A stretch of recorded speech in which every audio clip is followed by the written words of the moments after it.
जय हिंद जय बिहार। हम बात करते हैं कुछ समुदाय के लोगों का जो आज अत्यंत पिछड़ा वर्ग में आते हैं। क्या महान इतिहास रहा है इन लोगों का। कूच राजवंश आज की बात नहीं है, ये 14th सेंचुरी की बात चल रही है। आज से 600 साल पहले की बात। 600 साल पहले, 500 साल पहले, 400 साल पहले ये राजघराने थे, राज परिवार थे। आज भी कुछ समुदाय के राजा, राज्य परिवार के लोग आज हैं।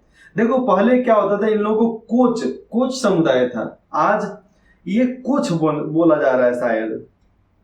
तो हमें ये सोचना चाहिए कि जो राजघराने के लोग थे, राजघराने के सामुदायिक लोग थे, आज ये लोग इतना अत्यंत पिछड़े वर्ग में कैसे आ गए भैया। हम मानते हैं कि जो लोग राज्य स्थापना करते हैं तो उनके अंदर रहने वाले हर लोगों का उसी नाम से नामकरण हो जाता है। तो जितने लोग नीचे गरीब थे उनका भी नाम कोच राजवंश में ही आया। तो राज परिवार तो आज भी राज परिवार है, लेकिन उस राज परिवार में जितने सदस्य रहा करते थे वो देश में इधर उधर भी फैल गए। असम, त्रिपुरा, मेघालय, असम तो पहले पूरा भरा था, बंगाल, बांग्लादेश, ये दोनों मिलाकर पहले एक बंगाल हुआ करता था। उसके बाद से बिहार, झारखंड, ओडिशा, उत्तर प्रदेश, हर जगह पर ये समुदाय के लोग हैं। समझिए कि उस जमाने में 6 लाख सैनिक हुआ करते थे इन लोगों के पास। कितना? 6 लाख सैनिक हुआ करते थे। मतलब करीब करीब 2 से 3 करोड़ की जनसंख्या इन लोगों की होगी।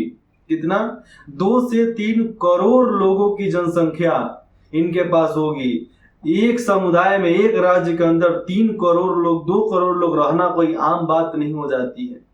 तो इन समुदायों को इतना ज्यादा गिराया कैसे गया, ये बात को सोचना हमारे लिए जरूरी है।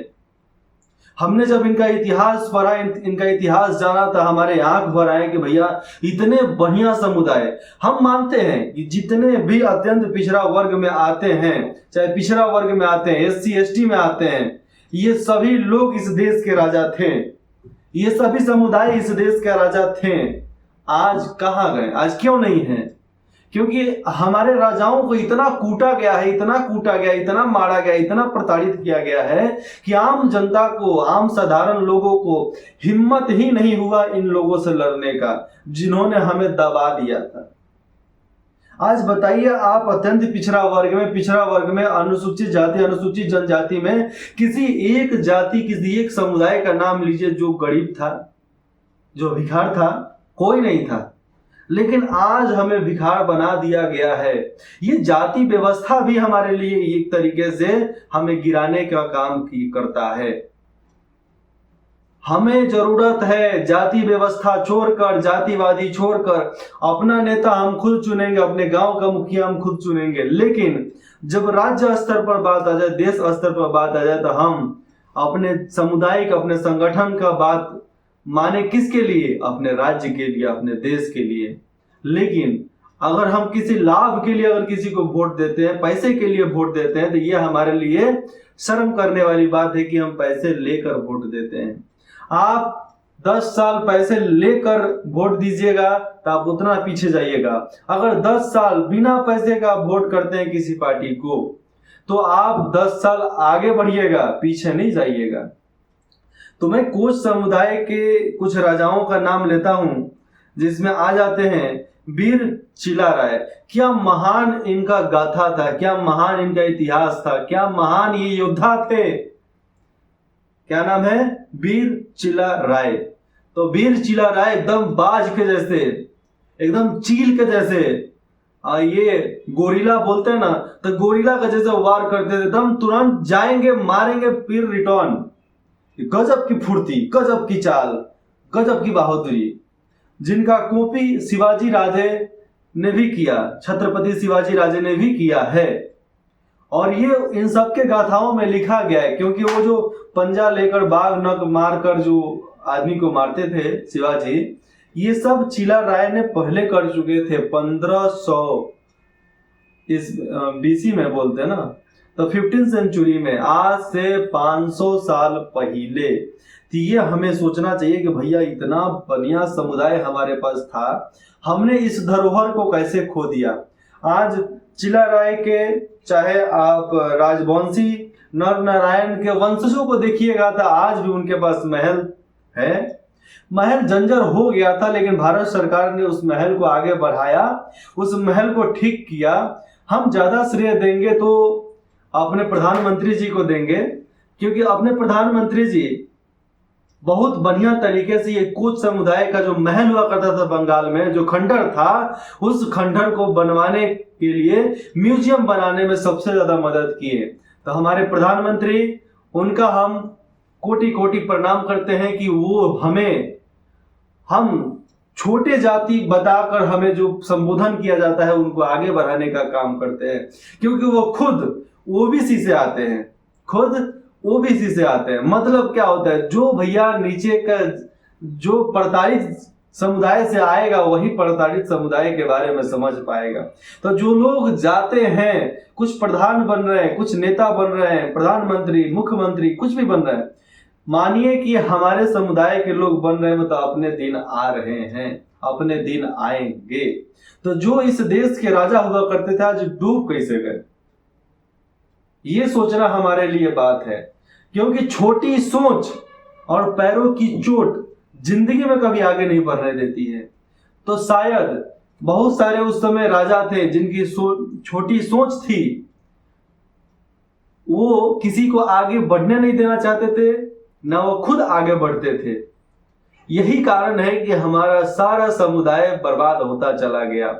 आज अपना देश अखंड भारत म्यांमार से लेकर अफगानिस्तान तक, इधर काबुल तक था, चाइना का आधा हिस्सा हम लोग के अंदर था, हम लोग उस पर शासन किए हैं, पूरे भारत पर शासन हुआ है, करने वाले कोई और नहीं। ये अत्यंत पिछड़ा वर्ग, अनुसूचित जाति, अनुसूचित जनजाति, जिसको हम दलित बोलते हैं, ये हम लोग मिलकर करते थे। लेकिन ये सत्ता के भूखे लोग आए और हमें प्रताड़ित किया, हमारे राजाओं को मारा, मारते मारते आज हमें इतना गैल गुज्जर कर दिया है कि हम लोग अत्यंत पिछड़े में गिने जाते हैं, पिछड़ा में गिना जाते हैं, अनुसूचित जाति में, अनुसूचित जनजाति में गिने जाते हैं। तो मैं आपको इतिहास तो उतना डिटेल्स में नहीं बताऊंगा, आप यूट्यूब पर सर्च कर लेना, गूगल पर सर्च कर लेना कोच समुदाय के बारे में। तो महान राजाओं के बारे में कुछ कथाएं मैं बता देता हूं। राजवंशी और वीर चिला राय, ये दोनों एक तरीके से एक ही समय में युद्ध के लिए जाते थे और कमाल का युद्ध करके आते थे, लेकिन बहुत जगह पर इनको हार का सामना भी करना पड़ता था। लेकिन डरे नहीं, कभी भी डरे नहीं, निडर होकर लड़ाई अपना लड़े थे। उसी राजवंश में नर और नारायण जैसे आदमी भी सामने आए थे, और नर नारायण भी एक तरीके का कमाल योद्धा, महारत हासिल था इनको योद्धागिरी में, युद्ध में। तो हम उनको कैसे भूल सकते हैं, तो हम इन लोगों को कभी नहीं भुला सकते हैं। जिस समुदाय में 2 से 3 से 4 करोड़ लोग एक समय में निवास करते थे, आज उनकी जनसंख्या घटकर लाखों में आ गई है। ये हमें सोचना चाहिए कि हमारे समुदाय के लोगों का जनसंख्या इतना घट कैसे गया, इतना नीचे कैसे हो गया। तो हम आज अपने बढ़ने के लिए हम अपने समुदाय के नेता को आगे बढ़ाएंगे, लेकिन जातिवाद से नहीं, समुदायवाद से नहीं, संगठनवाद से बढ़ाएंगे। हम उसको पढ़ा लिखा कर आगे बढ़ाएंगे। उस इलाके में वो क्या बने, अधिकारी बने, ईमानदार अधिकारी बने, उस इलाके में वो विधायक बने, सांसद बने, मंत्री बने, ईमानदार बने, तो हम जाकर अपने पुरानी धरोहर को फिर से लौटा पाएंगे। अब देखिए, जो महल टूटा उन लोगों का, तो महाराजा विश्व सिंह और जगदीपेंद्र ने उसको ठीक तरीके से बनवाया भी और उस राज धरोहर को आगे बढ़ाया भी। लेकिन भैया, उनकी भी जीवन काल होगी, जिंदा रहने का एक समय सीमा होता था ना, उसके बाद तो फिर वो खंडर बनना ही है। आज जो बंगाल में इन राज्य परिवारों का जो महल है, कितना भव्य है, आज म्यूजियम के रूप में उसको सामने रखा गया है और एक तरीके से संग्रहालय है वो। तो वो संग्रहालय आप सभी को घूमना चाहिए। देश के जितने भी ये अत्यंत पिछड़ा वाले हैं, अत्यंत पिछड़ा वर्ग के अनुसूचित जाति, अनुसूचित जनजाति, दलित लोग, इन लोगों को देखना चाहिए जाकर के। हमारे धरोहर, हमारी संस्कृति, हमारे लोग इतने महान हुआ करते थे, हम इतना डूब क्यों गए? हमारे डूबने का कारण क्या है? हमारे डूबने का कारण है कि हमने झुकना स्वीकार कर लिया। हमारे राजाओं ने झुकना स्वीकार नहीं किया था, हमने क्यों झुकना स्वीकार कर दिया था? आज भी उस राजघराने के महारानी एक है गायत्री देवी, इन्होंने 1962 के इलेक्शन में भी अपना योगदान दिया था और 1962 में ये वहां के प्रत्याशी रहकर जीती भी थी। आज भी गायत्री देवी के वंशज बंगाल में रहते हैं, देश के कई हिस्सों में रहते हैं। तो हमें जरूरत है उन सबका इज्जत करने का, सम्मान देने का, क्योंकि वो हमारे लिए बहुत लड़े हैं। उनके परिवारों ने, उनके वंशजों ने हमारे लिए लड़ाई लड़ा, हमारे लिए सुरक्षा के लिए, हमारे सुरक्षा के लिए ना, क्या से क्या नहीं किया, किन किन लोगों से मुलाकात की, किन किन लोगों से हाथ मिलाया, किन किन लोगों से गले मिले, फिर जाकर हम लोगों को सुरक्षित करने का काम कर रहे थे। तो हमें उन लोगों को हमेशा याद करना चाहिए, नमन करना चाहिए कि हमारे देश में, हमारे समुदाय के इतने महान महान लोग भी थे और हैं भी, लेकिन हमें उन लोगों को पहचानना पड़ेगा, हमें उन लोगों का साथ देना पड़ेगा। लेकिन अगर वो लोग भी गलत करते हैं तो हम उनका साथ नहीं देंगे, ये मानकर भी चलना पड़ेगा। जब हमारी सरकार आएगी, मैं सीधा बात बोलता हूं, मैं इन सभी लोगों को मोटिवेट करने के लिए पहला काम करूंगा। हर स्कूल में प्रोजेक्टर लगा दिए जाएंगे कि लोग समुदाय जाकर वहां पर पढ़ सकते हैं, सीख सकते हैं, तो जाकर हमें संतुष्टि मिलेगा कि हम अपने समुदाय के लिए, हम अत्यंत पिछड़ा वर्ग के लिए, अनुसूचित जाति के लिए, अनुसूचित जनजाति के लिए मैंने कुछ जिंदगी में नया किया जो बाकियों ने नहीं किया था। हर कोई आकर कुछ ना कुछ कर गया है, लेकिन कुछ ना कुछ बर्बाद करके भी गया है, ये मानना हमें पड़ेगा।